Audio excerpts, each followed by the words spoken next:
الشیطان الرجیم بسم اللہ الرحمن الرحیم قبلہ کا عنوان چل رہا ہے کہ اللہ تبارک و تعالی نے پہلے ایمان والوں کو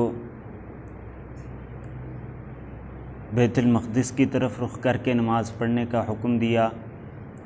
اور پھر دوبارہ سے مکہ مکرمہ کی طرف، خانہ کعبہ کی طرف، اللہ کا جو گھر ہے بیت اللہ، اس کی طرف رخ کر کے نماز پڑھنے کا حکم دیا۔ یعنی جب مدینہ میں پہنچ چکے تھے،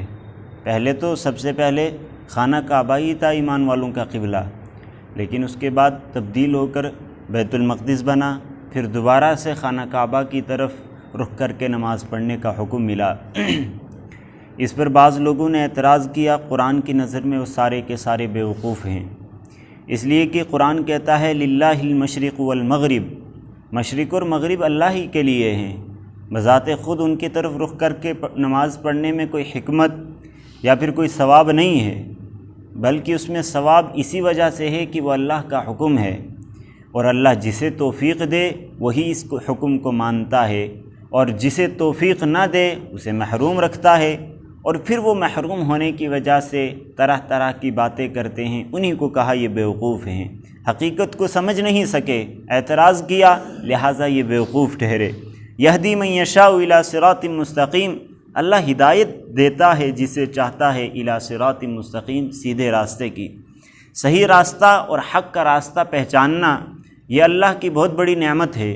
اور اللہ جسے توفیق دیتا ہے وہی حق کو پہچان سکتا ہے، اور جسے محروم کرتا ہے وہ حق کو نہیں پہچان سکتا۔ لہٰذا ایمان والوں کو توفیق دی اللہ نے،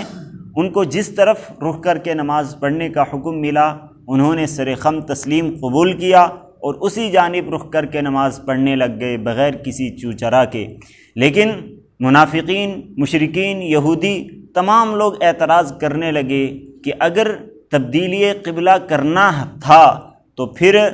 اس سے پہلے ایمان والے جو نمازیں پڑھتے رہے ہیں وہ ساری کی ساری ضائع ہو گئی ہیں، اس کا مطلب ابھی تک غلطی پر تھے، اب ان کو صحیح قبلے کا معلوم ہوا ہے۔ لیکن جو ایمان والے تھے انہیں سمجھ میں آ گیا کہ یہ اللہ کا حکم ہے، اللہ ہمارے ایمانوں کی ممکن ہے آزمائش کر رہا ہو، تو جیسے ان کو حکم ملا ویسے ہی انہوں نے قبول کیا۔ وَكَذَلِكَ جَعَلْنَاكُمْ أُمَّةً وَسَطًا، اور اسی طریقے سے ہم نے تم کو امتً وسطا، درمیانی امت بنایا ہے، لِتَكُونُوا شُهَدَاءَ عَلَى النَّاسِ، تاکہ تم لوگوں پر گواہ بن جاؤ۔ قرآن نے یہاں پر آپ کی تعریف کی، اور آپ کے ساتھ جتنے صحابہ تھے تمام کی تعریف کی کہ آپ درمیانی امت ہو، اور پھر اس میں تمام ایمان والے داخل ہیں، جو اللہ کے نبی پر ایمان لائیں گے، قیامت تک لاتے رہیں گے، وہ سب امتً وسطا، درمیانی امت میں شامل ہیں۔ اور اس کی وجہ کیا بیان کی کہ درمیانی امت کیوں ہو؟ کہا تاکہ تم لوگوں پر گواہ بن جاؤ۔ گواہ بننے کا مطلب کیا ہے؟ کہ آپ صلی اللہ علیہ وسلم حق کا پیغام لے آئیں، اور پھر اس کے بعد صحابہ کرام کے سامنے اس کو بیان کر دیں کہ یہ ہے حق، واضح طریقے سے، صاف طریقے سے بیان کر دیا۔ پھر اس کے بعد صحابہ نے وہ حق دیکھا، اس کو پہچانا، اس پر عمل کیا، پھر وہ تابعین تک پہنچایا، تابعین نے تبع تابعین تک، تبع تابعین نے آگے، علماء، مشائخ سب آگے اس کو فارورڈ کرتے گئے، ایک دوسرے کو سمجھاتے گئے، ایک دوسرے کے سامنے بیان کرتے گئے۔ اسی کو کہا شہداء علی الناس، لوگوں پر گواہ ہیں، جن کو معلوم نہیں ہے ان کو وہ لوگ بتا رہے ہیں جن کو معلوم ہے۔ یعنی یہ علم سینہ بسینہ اللہ کے نبی سے چلا آ رہا ہے، اور ایک ایمان والا دوسرے ایمان والے کو سکھا رہا ہے۔ جس کے پاس علم نہیں ہے وہ اس کے پاس جاتا ہے علم لینے کے لیے جسے اللہ نے علم عطا کیا ہے، یعنی جسے توفیق دی ہے، علم حاصل کیا، اس نے علم کو سمجھا اور اس پر عمل کیا۔ پھر جو لوگ ناواقف ہیں، نا علم ہیں، وہ اس کے پاس جا کر علم حاصل کرتے ہیں، تو جو وہ اسے علم سکھاتا ہے اس کو کہا شہداء علی الناس، یہ لوگوں پر گویا گواہ بن گیا ہے۔ وَيَكُونُ الرَّسُولُ عَلَيْكُمْ شَهِيدًا،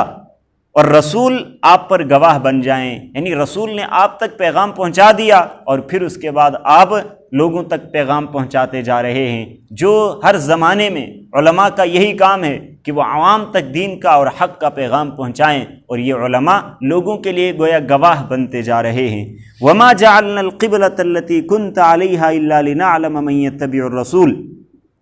یہاں پر امتوں وسطا کہہ کر اس امت کی تعریف کی گئی اور اس کا مقصد کیا بیان کیا اور ساتھ میں وجہ کیا بیان کی امتوں وسطا کہنے کی کہ لوگوں پر گواہ ہیں، یعنی ایک دوسرے کو پیغام پہنچا رہے ہیں۔ آگے آیت آئے گی کنتم خیر امت اخرجت للناس، کہ تم بہترین امت ہو، لوگوں کے لیے نکالی گئی ہو، نیکی کا حکم کرتے ہو، برائی سے روکتے ہو، وہ بھی اسی سے ملتی جلتی آیت ہے۔ گویا اس کی تفصیل بیان کر رہی ہے کہ امت وسطا کا مطلب کیا ہے۔ مطلب یہی ہے کہ کیا کام کر رہے ہیں، لوگوں تک حق کا پیغام پہنچا رہے ہیں، اور یہ حق کا پیغام پہنچانا، لوگوں کے درمیان جا کر تبلیغ کرنا، یہ بہت بڑے ثواب کا کام ہے۔ اس لیے کہ جب آپ تبلیغ کرتے ہیں، دوسرے کے سامنے حق بیان کرتے ہیں، سب سے پہلے آپ کو عمل کرنے کی توفیق ملتی ہے۔ اس کے بعد یہ کہ جو شخص اس حق کی بات کو سنتا ہے اور پھر اسے قبول کرتا ہے،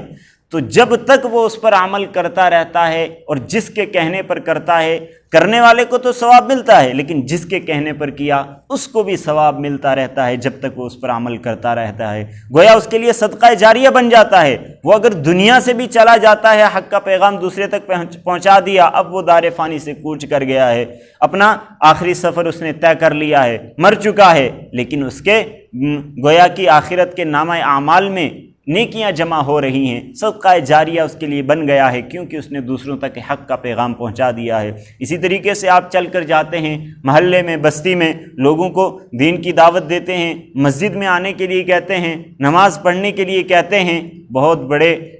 یہ اہل ظرف کا کام ہے، بہت ہی نیک کام ہے، اس لیے کہ اگر لوگ اس کو قبول کر لیتے ہیں تو ساتھ ساتھ آپ کو بھی ثواب ملتا رہتا ہے۔ اور دوسرا یہ کہ اس میں ایک حکمت یہ بھی ہے کہ لوگوں تک جا کر حق کی بات پہنچانا، اس میں بہت سارے فوائد مضمر ہیں، بہت سارے فائدے چھپے ہوئے ہیں۔ ایک آدمی کے اندر عاجزی و انکساری آتی ہے، دوسرا یہ کہ خود آدمی اگر کسی گناہ میں مبتلا ہے لیکن دوسرے کو دعوت دیتا ہے تو خود بخود اللہ تعالیٰ اسے بھی اس گناہ کو چھوڑنے کی اور جس نیک کام کی دعوت دے رہا ہے اس پر عمل کرنے کی توفیق دیتا ہے۔ ایسے تو قرآن میں ایک جگہ ہے کہ ان لوگوں کی برائی بیان کی گئی ہے اور بڑی سخت وعید بیان کی گئی ہے کہ جو خود عمل نہیں کرتے، لوگوں کو کہتے ہیں۔ وہ کیا ہے؟ سورہ قد سمیع اللہ میں آیت ذہن میں نہیں آ رہی، جس کا ترجمہ ہے کہ دیکھ لیتے ہیں اس کو، الذین آمنوا لم تقولون ما لا تفعلون، اے ایمان والو تم وہ بات کیوں کہتے ہو جو خود نہیں کرتے، خود عمل نہیں کرتے، لوگوں کو کہہ رہے ہیں کہ یہ کام کرو، نماز پڑھو، گناہوں سے بچو، اللہ کی فرما برداری کرو، حالانکہ دن رات ان کا اللہ کی نافرمانی میں گزر رہا ہے، اس کے باوجود لوگوں کو کہتے ہیں کہ نافرمانی نہ کرو، اللہ کے فرما بردار بن جاؤ۔ ایسے لوگوں کو قرآن نے مخاطب کر کے کہا کہ تم یہ کام کیوں کر رہے ہو۔ اور ایک حدیث میں ہے، ہم نے یہاں بھی فضائل اعمال میں پڑھی ہے وہ حدیث، کہ اللہ کے نبی صلی اللہ علیہ وسلم نے فرمایا کچھ لوگوں کی زبانیں آگ کی کینچیوں سے کاٹی جائیں گی۔ وہ لوگ کیا کام کرتے تھے، کیا جرم کیا تھا انہوں نے؟ کہا وہ خود عمل نہیں کرتے تھے لیکن لوگوں کو دعوت دیتے تھے، لوگوں کو بلاتے تھے نیکی کی طرف اور خود گناہ کیا کرتے تھے، خود برائی کیا کرتے تھے۔ تو قرآن نے بھی اس کی برائی بیان کی، اس کے لیے وعید بیان کی، اور حدیث میں بھی بیان کی گئی۔ اب یہاں پر اعتراض یہ ہوتا ہے، آدمی کے ذہن میں یہ اعتراض پیدا ہوتا ہے کہ تو کیا ہم کو تبلیغ کا کام چھوڑ دینا چاہیے؟ اگر ہم گناہ کر رہے ہیں ہم دوسروں کو دعوت نہیں دے سکتے؟ اگر آپ کی نیت صحیح ہے اور آپ اس نیت